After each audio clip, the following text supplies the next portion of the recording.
अस्सलाम वालेकुम। तो आज हम शुरू करते हैं फिलेट मोज़ाइक मॉडल के बाद आगे वाला टॉपिक।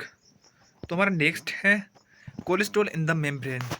हमारी जो प्लाज्मा मेम्ब्रेन होती है, तो उसमें कोलेस्ट्रॉल मॉलिक्यूल्स कुछ इंटर स्प्रेड यानी फैले हुए होते हैं within the phosphobilipid layer.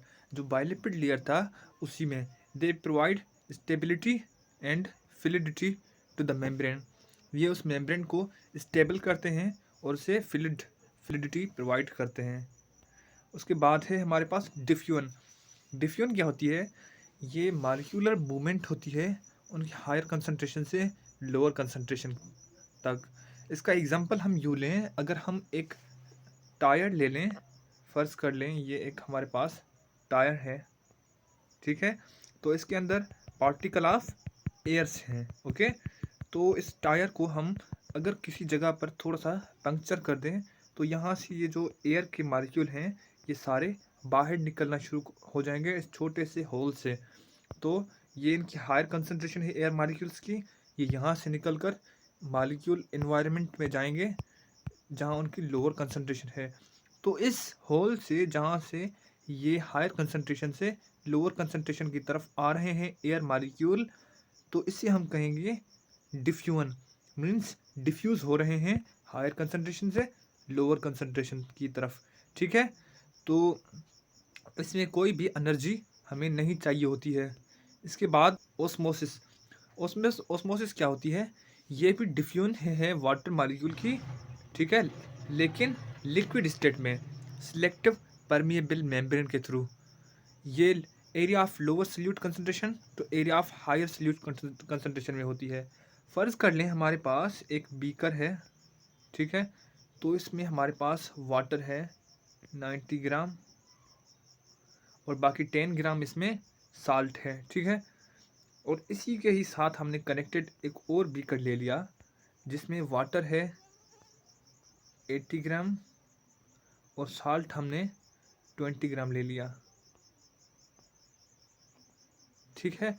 तो इसमें साल्ट थोड़ा-सा ज़्यादा हो गया और वाटर कम, इसमें साल्ट कम है और वाटर ज़्यादा, ओके? तो अब बीच में हमने एक सिलेक्टिव परमिएबल मेम्ब्रेन रख ली।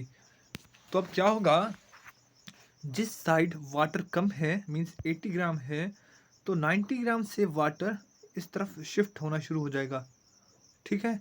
वाटर यहाँ से मतलब मीन्स जो हमारा ए बीकर है 90 ग्राम वाला, वहाँ से शिफ्ट होकर बी बीकर की तरफ जाएगा 80 ग्राम की तरफ। और आहिस्ता-आहिस्ता जब तक इसमें भी बिल्कुल स्टेबिलिटी आ जाए इसकी तरफ, मतलब ए और बी जहाँ तक स्टेबल ना हो जाएँ, तो उस पॉइंट पर क्या होगा कि हमारे पास बी की कंसंट्रेशन हाई हो जाएगी वाटर की और ए की लो हो जाएगी, ठीक है? तो ये जो मूवमेंट हुई वाटर की फ्रॉम ए टू बी, इसे हम कहते हैं ऑस्मोसिस। ऑस्मोसिस भी एक टाइप ऑफ डिफ्यूजन है। डिफ्यूजन में हमने देखा जब एयर मॉलिक्यूल्स अपनी हायर कंसंट्रेशन से लोअर कंसंट्रेशन इन्वायरमेंट में आ गए एक होल से, ठीक है? तो अब ऑस्मोसिस में हमने क्या देखा, जो वाटर मॉलिक्यूल थे अपने हायर कंसंट्रेशन जहाँ वो 90 ग्राम थे, वहाँ से गुजर कर आ गए 80 ग्राम की तरफ through a semi permeable membrane. Semi permeable membrane की खासियत ये होती है, ये सोडियम क्लोराइड जो कि हमारा साल्ट है उसको अलो नहीं करती अपने अंदर से गुजरने से, okay?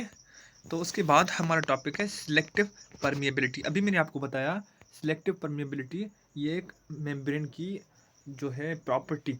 Cell membrane is a selective permeable, it allow certain molecule to pass through while blocking other, maintaining internal environment of the cell. अब ये क्या करती है, वाटर मॉलिक्यूल को तो अलग करती है आना जाना, लेकिन सोडियम क्लोराइड को अलो नहीं करती, ओके? तो उसके बाद एंडोसाइटोसिस एंड एक्सोसाइटोसिस। अब एंडो और एक्सो ये दो वर्ड हैं। एंडो मीन्स इनसाइड, एक्सो मीन्स आउटसाइड। साइटोसिस ये सेल का प्रोसेस होता है। अगर कोई चीज़ सेल इनसाइड ले रहा है, मतलब फ़र्ज़ कर लें ये एक सेल है और इसने कोई एक चीज़ इंगल्फ करके अपने अंदर ले ली, तो हम इसे कहेंगे एंडोसाइटोसिस, ठीक है? और अगर वही सेम सेल है, एक चीज़ इसके अंदर है, उसको तोड़कर अपने टुकड़े को और वो चीज़ बाहर कर देता है, चीज़ को अपने सेल से बाहर कर देता है, तो ये क्या हो जाएगा? एक्सोसाइटोसिस। ठीक है, तो यहाँ पढ़ते हैं एंडोसाइटोसिस। ये एंडोसाइटोसिस है intake of substance VI vesicles, मतलब कोई भी सब्सटेंस है उसका इनटेक वेसिकल्स के थ्रू ये सेल इसको इनटेक कर लेगा, ये एंडोसाइटोसिस है। और एक्सोसाइटोसिस क्या है? Release of substance. ठीक है, ये जो सब्सटेंस इसके अंदर था इसको इसने रिलीज करके बाहर कर दिया, ये एक्सोसाइटोसिस है। Transport mechanism. अब जो हमारा सेल होता है उसमें मेम्ब्रेन के थ्रू ट्रांसपोर्ट के टू टाइप्स होते हैं। ठीक है, हमारी सेल मेम्ब्रेन में एक होता है पैसिव ट्रांसपोर्ट, दूसरा होता है एक्टिव ट्रांसपोर्ट। अब पैसिव ट्रांसपोर्ट क्या है? जैसे गेट खुला है, आप आए जाएं बगैर किसी मतलब परमिशन तो लेनी होती है, लेकिन गेट में कुछ नॉर्मल लोग होते हैं जो बगैर किसी परमिशन के, क्योंकि वो वहाँ के रिहायशी होते हैं, तो वो आ सकते हैं और जा सकते हैं। ठीक है, ये हो गई पैसिव ट्रांसपोर्ट। इससे क्या होता है कि पानी है जैसे एयर मालिक्यूल डिफ्यूजन ऑस्मोसिस के थ्रू इजीली आ जा सकते हैं। एक और होती है एक्टिव ट्रांसपोर्ट, इसमें एनर्जी रिक्वायर्ड होती है। अब अगर पाकिस्तानी कोई बंदा है, पाकिस्तान में आ रहा है, तो उसको कोई भी वीज़ा वगैरह ज़रूरत नहीं होगी, वो पाकिस्तान के किसी एक शहर से दूसरे शहर आराम से चला जा सकता है। लेकिन अगर वो किसी बाहर मुल्क जा रहा है तो उसे वीज़ा चाहिए होगा, यानी पैसे उसे खर्च करने होंगे। ठीक है, और वो एयरपोर्ट के थ्रू जाएगा, तो इसमें मतलब जो एनर्जी हमारी लॉस होगी यानी पैसे के तौर पर, तो ऐसे ये एक्टिव ट्रांसपोर्ट का एग्जांपल है। इसमें कुछ बड़े बड़े मॉलिक्यूल्स होते हैं जो सेल के अंदर इनटेक आते हैं, लेकिन उनको एनर्जी रिक्वायर होती है एक जगह से दूसरी जगह जाने के लिए। ओके, तो उसके बाद सेल कम्युनिकेशन। अब सेल कम्युनिकेट कैसे करते हैं?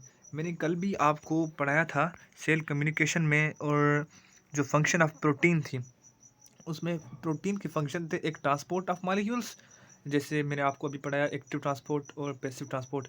उसके बाद सिग्नल ट्रांसडक्शन यानी सेल कम्युनिकेशन। ठीक है, उसके बाद एक्टिंग एज एंजाइम, जो प्रोटीन है वो एंजाइम के तौर पर एक्ट करती है, और सेल रिकग्नाइजेशन। ठीक है, तो सेल कम्युनिकेशन में क्या होता है, जैसे मैंने आपको कल भी बताया कि गेट पर जैसे गेट कीपर होता है या कोई गार्ड होता है, वो चेक करता है, मतलब जो आ रहा है बंदा उसकी आइडेंटिटी चेक करते हैं कि वो कौन है, कहाँ से बिलोंग करता है। तो ऐसे ही प्रोटीन्स होती हैं सेल में जो कि चेक करती हैं मॉलिक्यूल्स को, ये मॉलिक्यूल कहाँ से बिलोंग कर रहा है, और ये मतलब इसको कहाँ जाना है और कहाँ सेंड करना है वगैरह वगैरह। वैसे ही cell membrane play a important role in communication by receiving and transmitting signals through receptor proteins. ठीक है, मतलब रिसेप्टर प्रोटीन्स होती हैं सेल मेम्ब्रेन पर जो कि रिकग्नाइज करती हैं किसी मॉलिक्यूल को। ठीक है, तो वो आगे सिग्नल देती हैं और उसे ट्रांसमिट करती हैं, फिलहाल फिलहाल जगह तुम्हें जाना है। उसके बाद है importance of cell membrane. Cell membrane एक तो इसेंशियल है for protecting the cell, cell को चारों तरफ प्रोटेक्ट कर रही है, regulating transport, active passive transport, और कम्युनिकेशन में भी काम आ रही है। ठीक है, मेंटेन कर रही है ये सेल को, होम्योस्टेसिस यानी जो एक्सोसाइटोसिस एंडोसाइटोसिस जो मेन चीज़ें हैं काम की, बाहर से वो अंदर ले आ रही है सेल में, और जो सेल के काम की नहीं है वो सेल के बाहर फेंक रही है। ठीक है, तो आज का लेक्चर यहाँ पर एंड हुआ। अब दीजिए मुझे इजाज़त। अल्लाह हाफिज़।